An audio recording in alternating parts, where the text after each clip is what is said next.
The Nsefu pride is the perfect lion family. New cubs with 2 devoted mothers.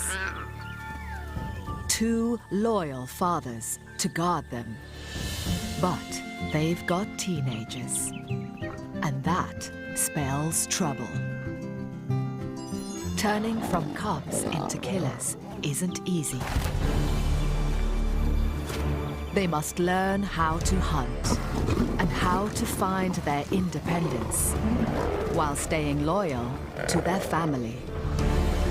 Teenage mistakes can have terrible consequences. They face betrayal, isolation, and death.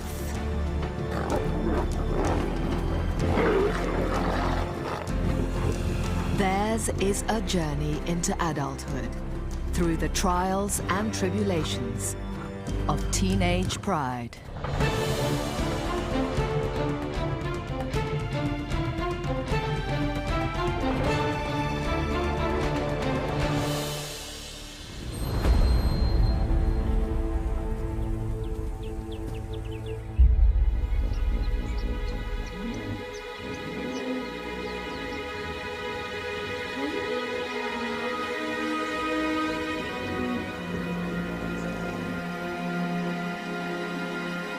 It's dawn, and the Nsefu pride relaxes after a busy night's hunting.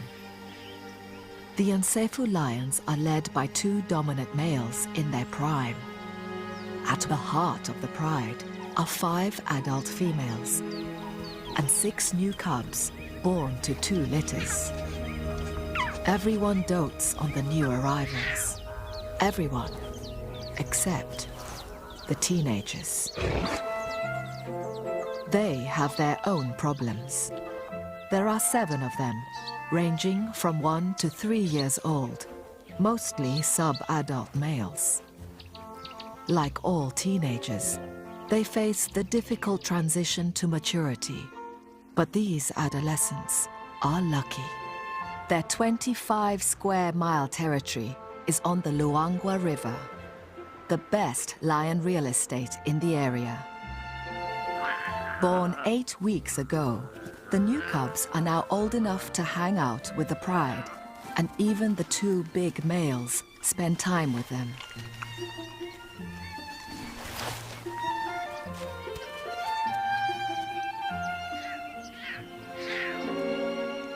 The previous year's young are all ignored, so they formed a gang. These adolescents are, in human terms, of school age. They have their own teacher, an older sister. Though already adult size, she's still young and playful.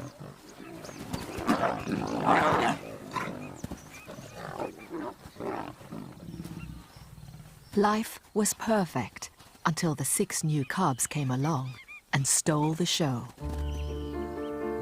The mothers have their hands full now and pay little attention to their older offspring. Aunts and a grandmother are increasingly losing patience. Of the 7 teenagers, 4 are male, now with the first sign of manes. 3 of these are brothers. In their few years left with the pride, they have a lot to learn. Their big sister, their teacher, makes sure they keep up. There's a lot of land for dozy adolescents to get lost in.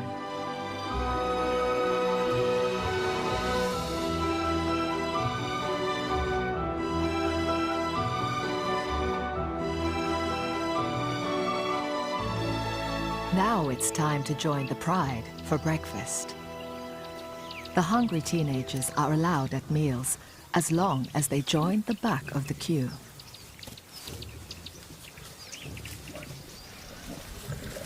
The new cubs are treated like royalty and even steal the big males' meals.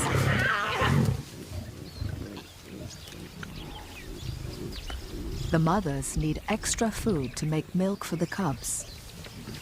The males are grumpy about having to share. One antelope, stolen from a leopard, doesn't go far. The ants try to eat their share discreetly until the teenage gang finds them and forgets their manners.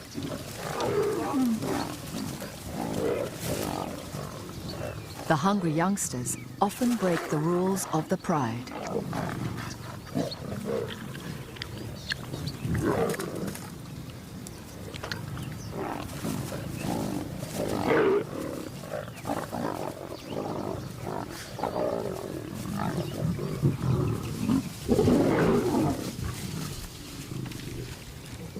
The big males send the adolescents packing.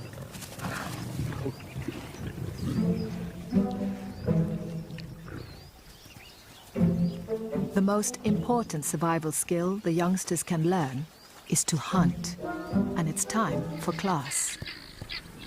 The pride's favorite food is buffalo. The 1,000-strong herd comes to the river most days to drink.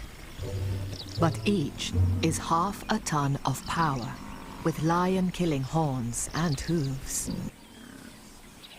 The elder sister, their teacher, selects a safer target for demonstration.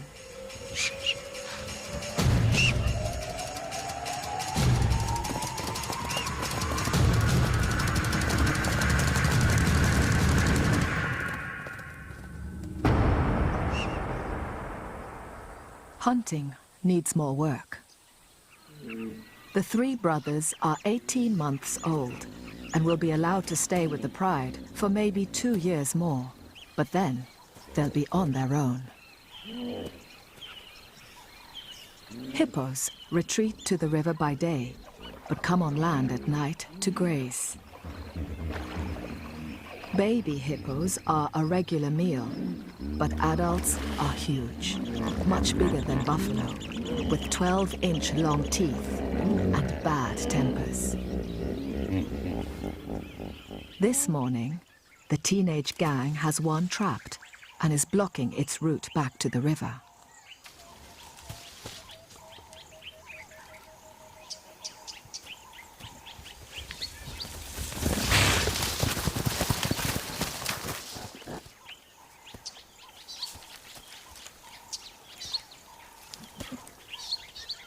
Potential predator and potential prey fight a battle of wills.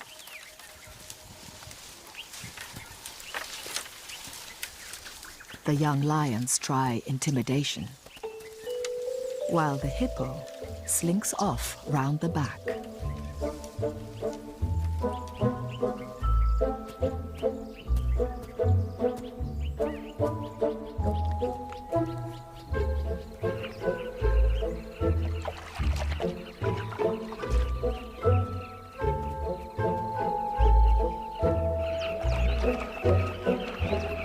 The chatter of brightly colored birds distracts the hungry teens.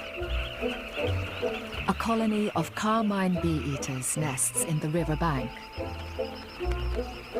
Their burrows extend 6 feet or more into the soft sand.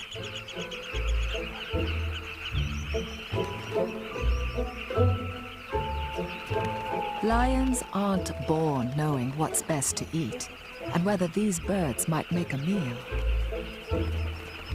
The years spent learning how to be a lion may be the most difficult and least understood of a lion's life.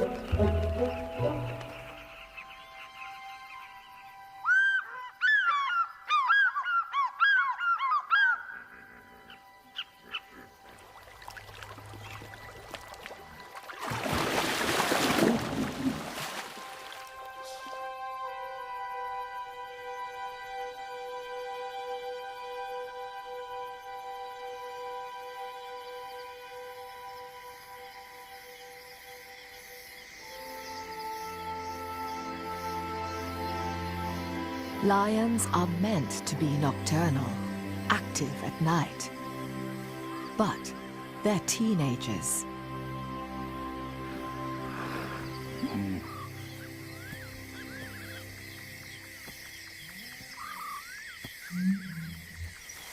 The hippos are braving the land to feed.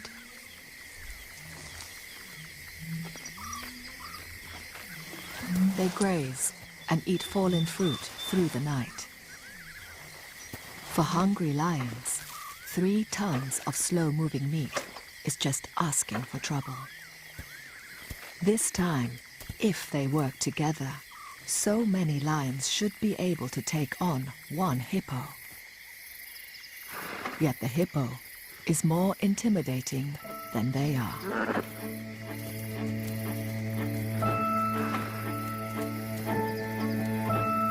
The hippo's sheer bulk is their protection, as are their massive teeth, trampling feet, and belligerent courage.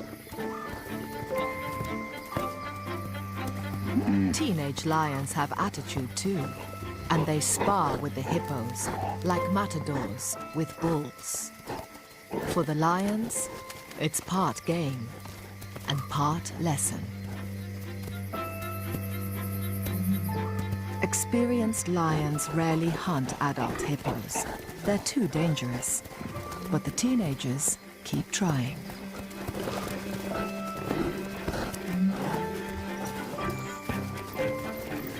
They'll eventually learn to look for calves or injured adults, which are easier prey. After taunting the hippos, the big sister leads the class inland. Hunting antelope requires specialist teamwork, and they practice most nights. They spread out. The idea is to drive an impala or a puku into an ambush.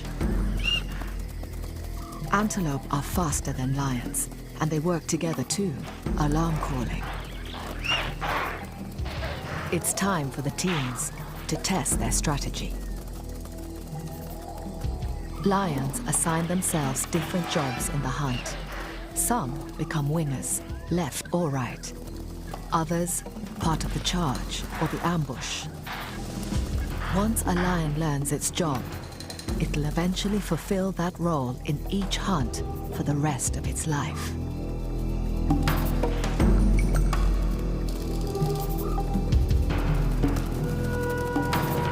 These teenagers are working out what their jobs are. The 3 brothers coordinate well, but they've not caught anything yet.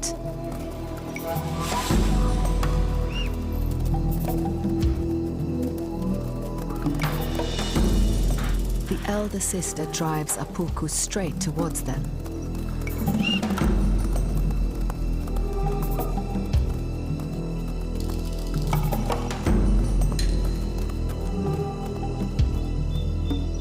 But they miss the ambush.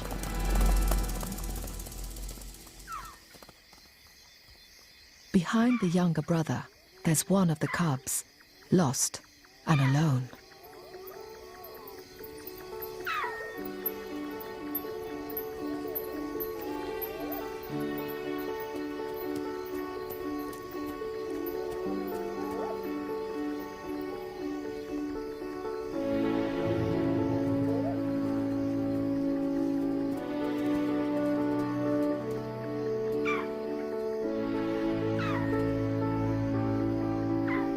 The cub's terrified.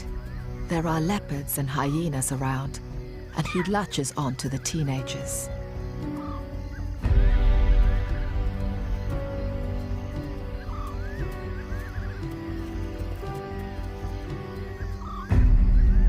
They stop hunting. The rest of the pride can't be far away.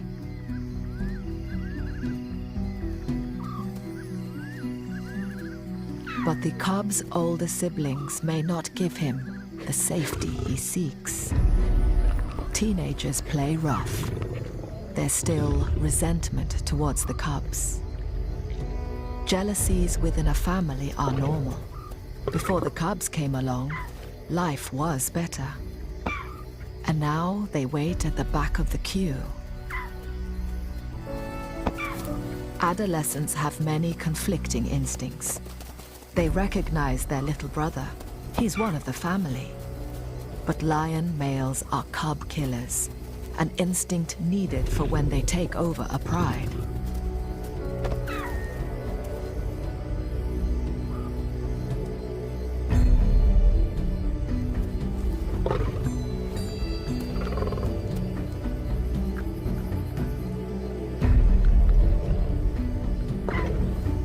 Just as the game looks like being the cub's last, his mother appears.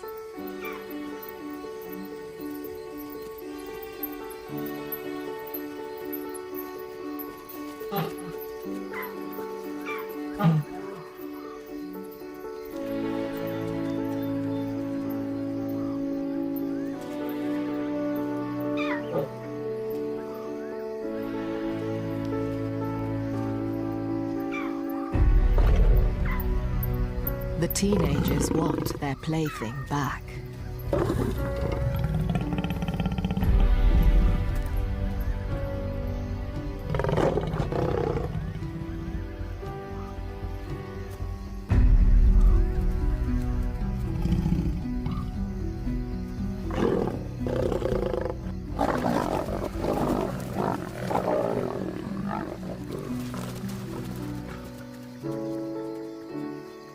The cub is battered, confused, and lucky to be alive.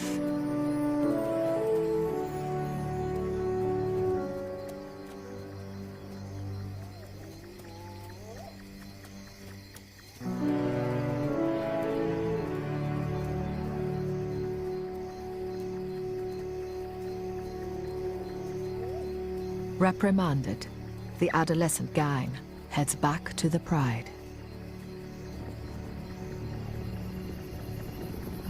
There's a rumbling, like distant thunder. Stampeding buffalo. The professional hunters, the lionesses, are at work.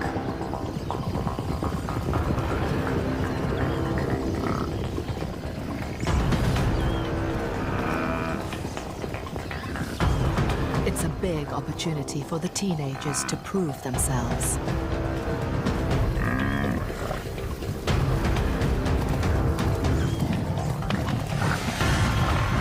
The strategy for hunting buffalo is different to antelope. Buffalo are like tanks, well armored. The lions must attack from behind.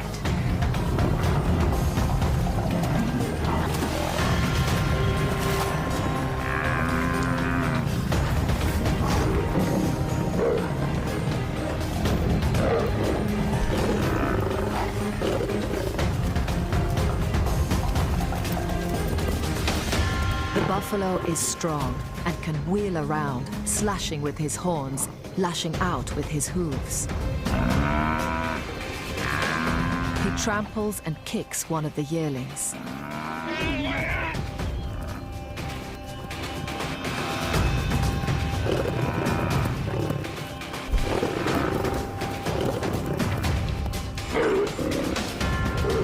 The pride closes in. But the teenagers aren't strong enough. A horn catches the elder sister in the groin. The lion's desperate attempts to hang on to the buffalo become increasingly dangerous and futile.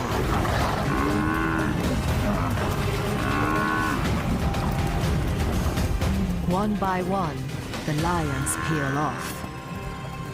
Teeth and claws aren't enough.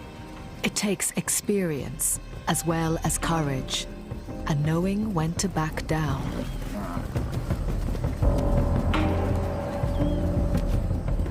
Rumps bleeding, but heads held high. The buffalo head back to their herd. Following them, unwilling to give up, are the three brothers.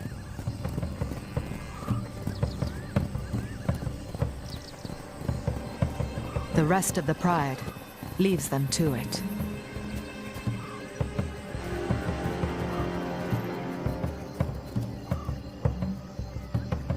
The three brothers follow the buffalo herd all night, out of the pride's territory.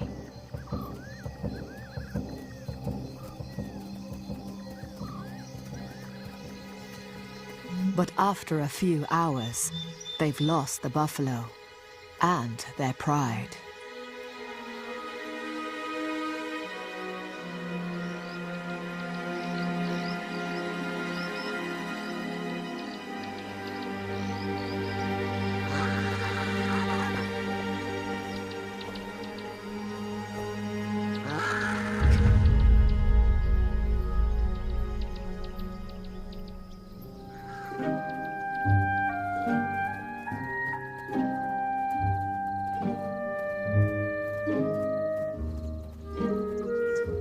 The pride's two dominant males return from defending their kingdom to find their family depleted and injured. The mothers are fine. They backed off early in the hunt. 4 juveniles are missing, 3 brothers and a yearling. One of the other adolescents' leg is bleeding. Injuries are common. One of the adult males has even cut his eye, but that's minor. But his daughter, the teenager's elder sister and teacher, is badly hurt. It's her left hind leg.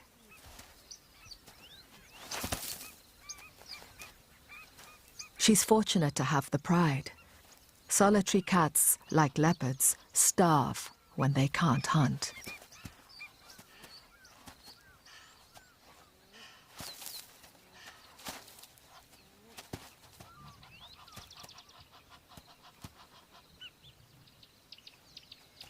Most wounds heal quickly. There's no blood, and she'll probably recover with a few days' rest.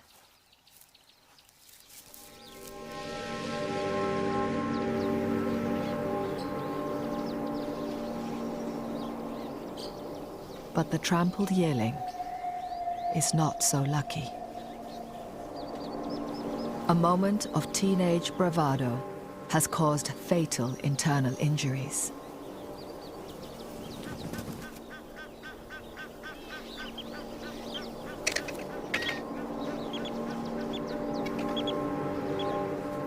Courage alone is no match for a half-ton of buffalo. The night's injury list grows longer.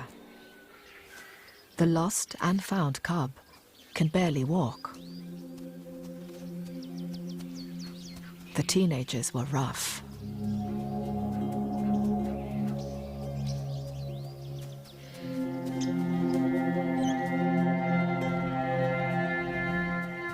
He looks for comfort from his mother, but she rejects him. The pride can't look after a cub that isn't able to keep up. Her instinct is harsh, but it's for the sake of the other healthy cubs.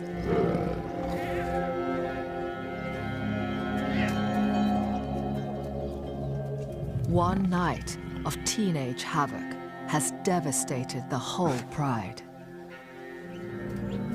The 2 adult males don't stick around to help. They often split up to patrol their borders and cover more territory.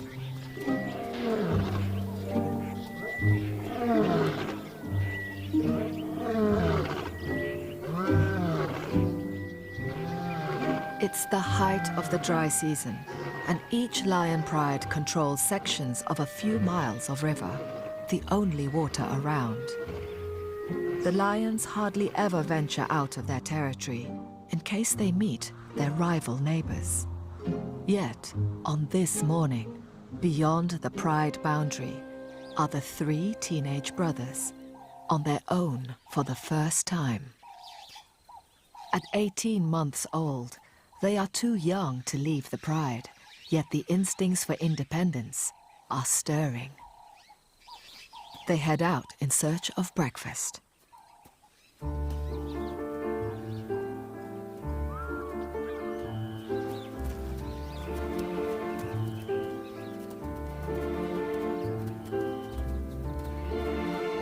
They have a swagger, a confidence. This is the beginning of a great adventure. One is the born leader, and he keeps an eye on the other 2. He waits for them.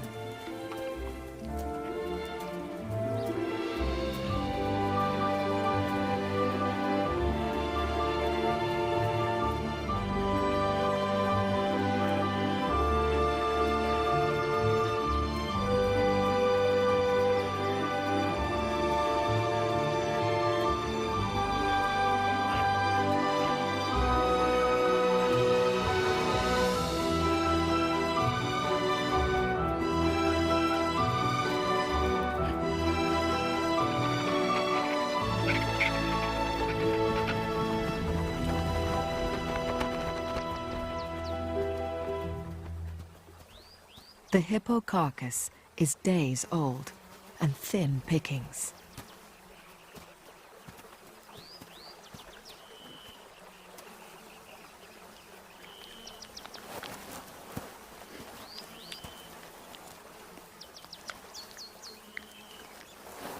The leader lets the younger two find what they can. A foot doesn't have much meat, just skin and gristle. They should be careful. Their stomachs aren't accustomed to rotting carcasses. But it's something they may need to get used to.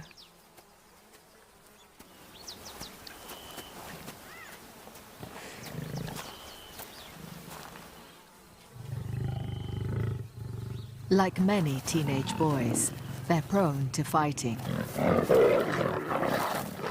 But sibling rivalry could tear the coalition apart, and they must learn to support each other. Their survival is at stake.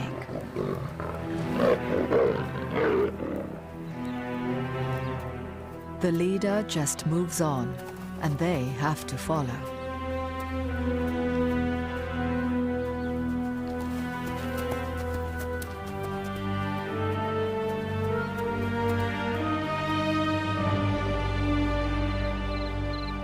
It's October, and South Luangwa National Park is waiting for the rains. These 3,000 square miles of wilderness have been eaten bare. The grass has gone. This is now a land of hunger. All life is concentrated along the banks of the dwindling Luangwa River.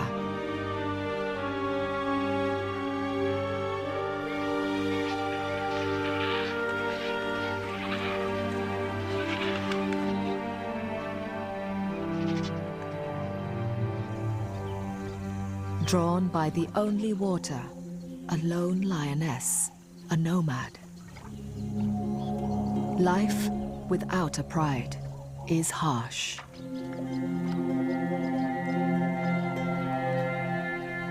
Single lions can scrape by for years, eking out an existence, hiding and starving.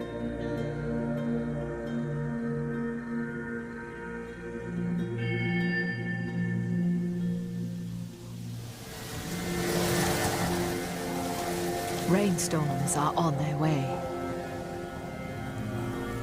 But for this nomad, it's probably too late.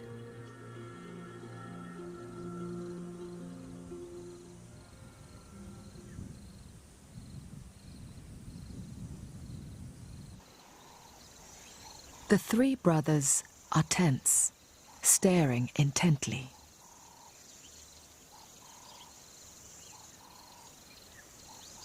A few hundred yards away is a small pride of lions, their neighbors. This family looks different, battle-scarred. Their life is tougher. There are 2 adult females and several older adolescents, like the brothers.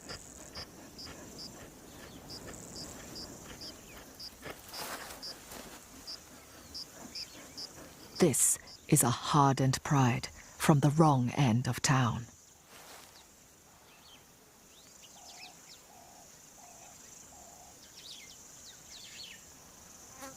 But that's not what the brothers are staring at. There's a familiar face here. Their own father.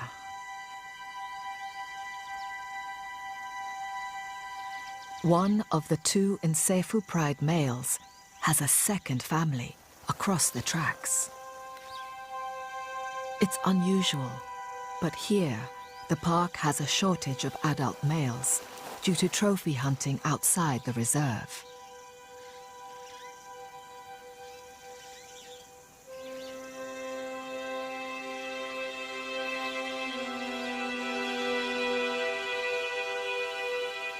As the brothers watch, he greets the other pride's adolescents, He's clearly their father too. They are a little older than the three brothers. This must have been going on for years.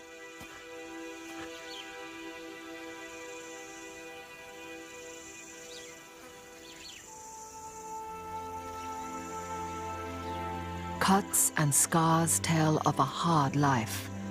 Small prides do less well, pushed into lower grade areas.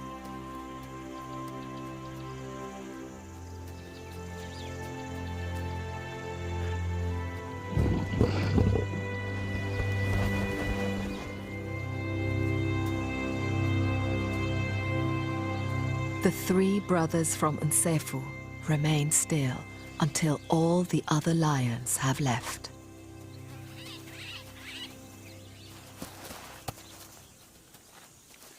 Confused, their confidence gone, they nuzzle for reassurance.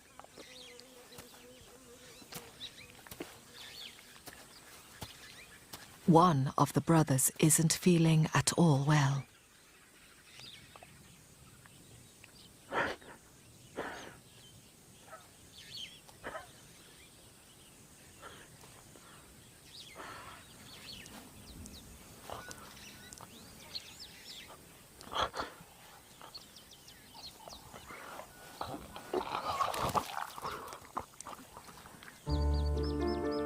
Maybe it's the effect of the rotten hippo.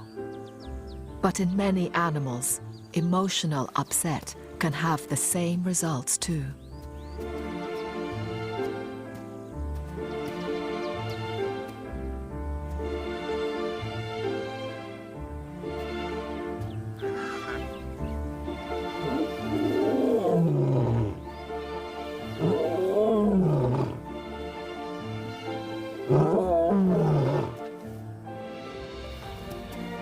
Juveniles rarely roar, but when they do, it's often full of meaning about their pride,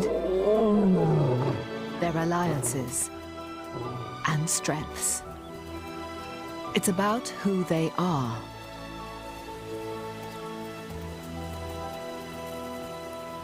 They are three teenage runaways, adventurers, figuring out how the world works on their own.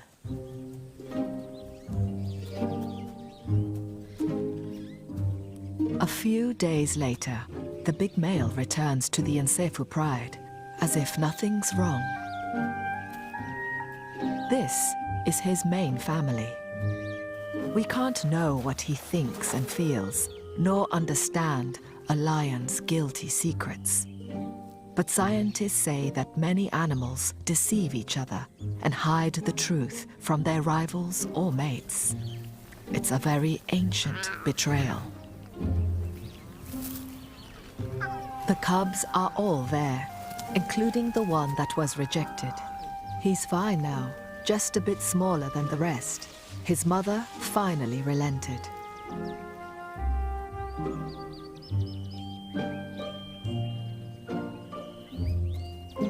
Ignored in the past by his mother and brothers, the lucky survivor is forging a special relationship with his father.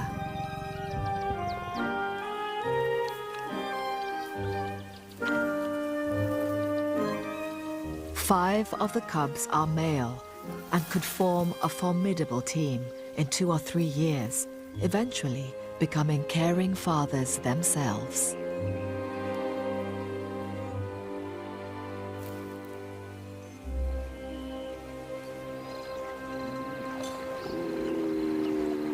The falling river shrinks the hippo pools. The territorial males aren't happy with their newly confined quarters. If the dominant hippo doesn't get you, the crocs may.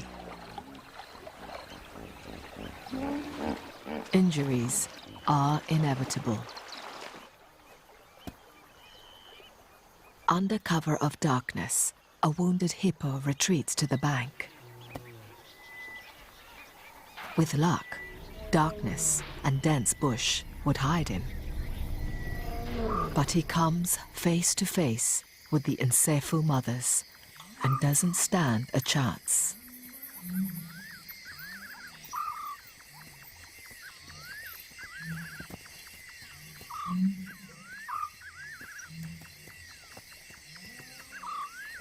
The big male takes charge of the feast.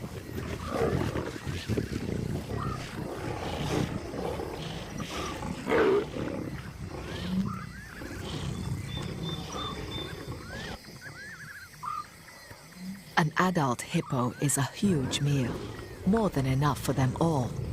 Yet, there's an unusual tension.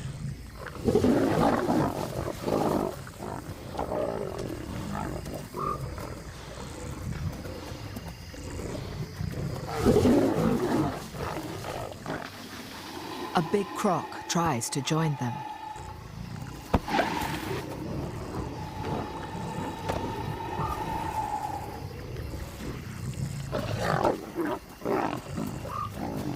It's too dangerous, even for him.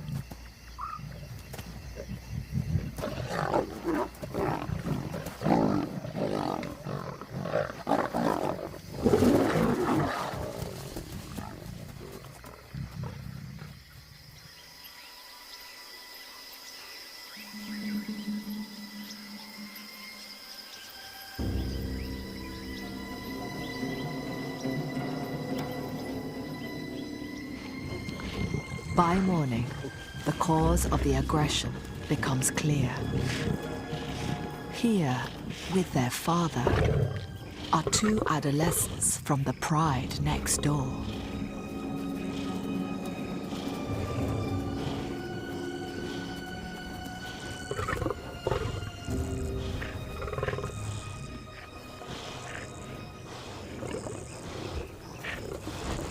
The encephal mothers are the most upset.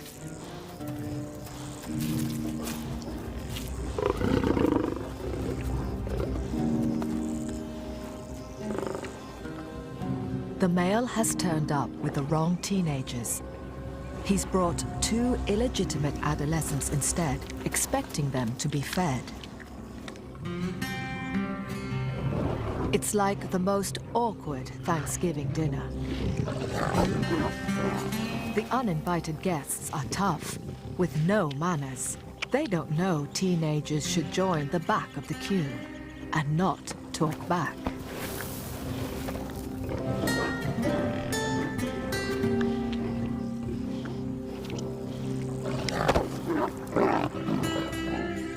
The mother's building anger becomes more evident. The two intruding adolescents are outnumbered and in serious danger. They have to leave right now.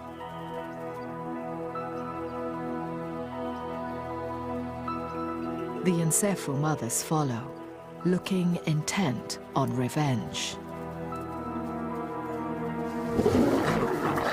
The teenagers turn on a mother.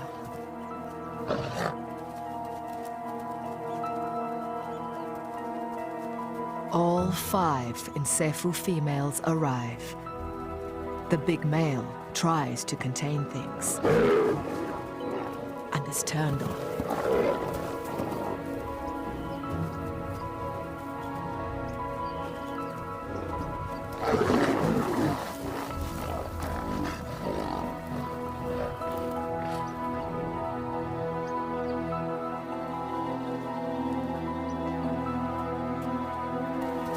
He puts himself between the mothers and the 2 interlopers.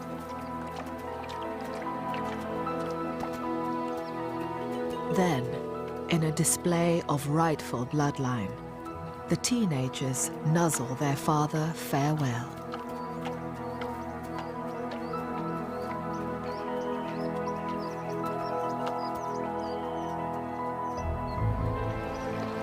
The 2 exit the only way they can, through the crocodiles. The crossing is the fastest escape route, but it terrifies the teenagers.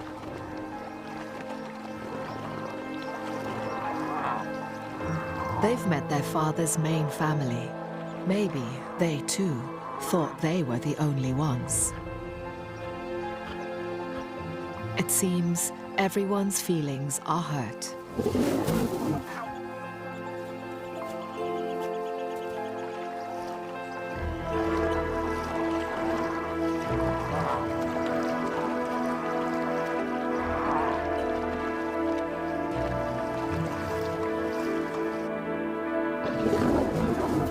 The Encephalid mothers are still spoiling for a fight.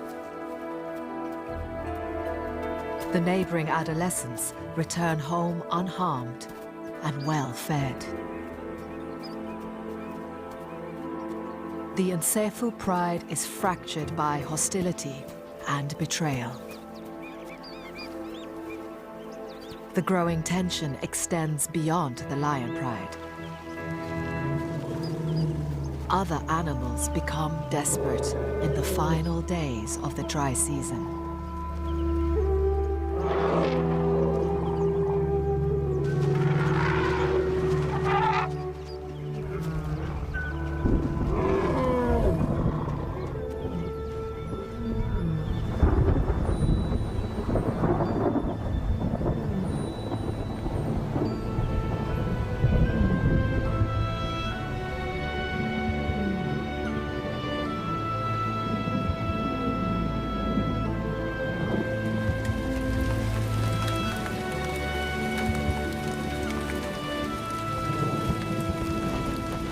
Once the rains come, the antelope can drink anywhere and move away from the river in the hope of better grass.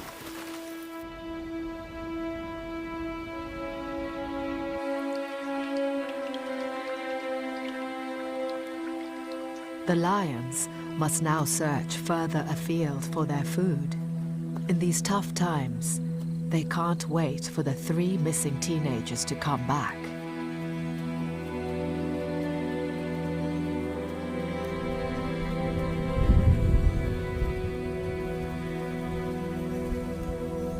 The young cubs have no choice but to try and keep up.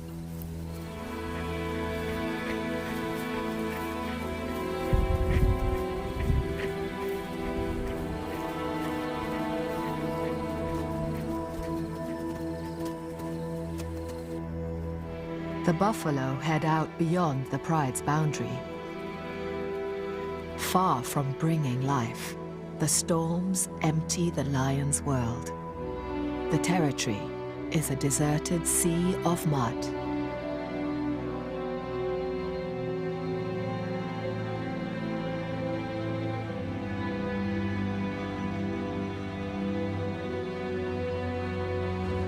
The hippos, at least, are happy.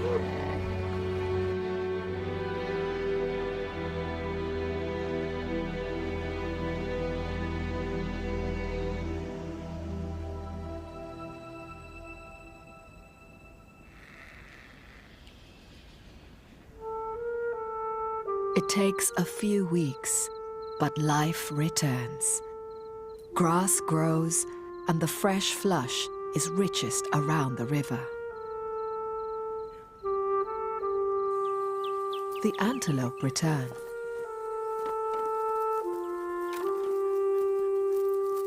Mud, churned by buffalo and baked dry, transforms into lush lagoons.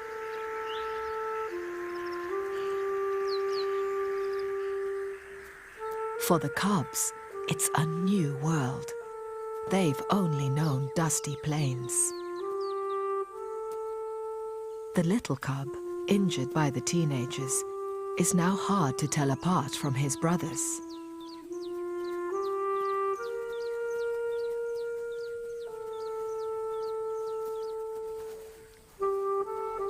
The big males are spending more time protecting their youngest heirs.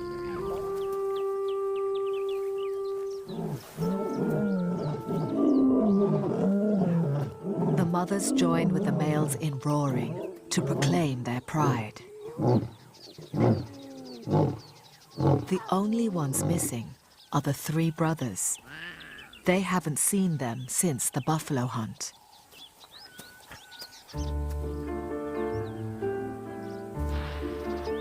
Then, one day, one appears.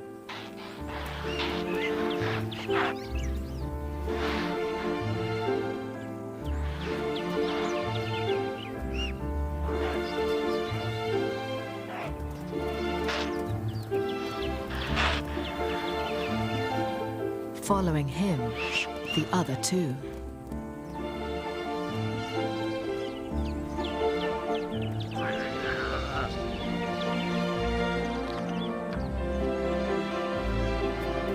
They are back, looking surprisingly well.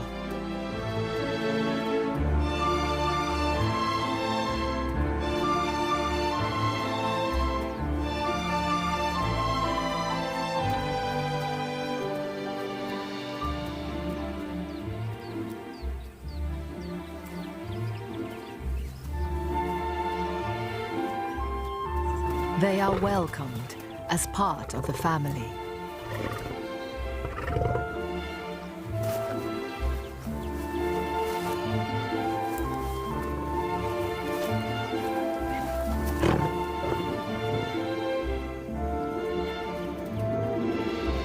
The whole pride is together again.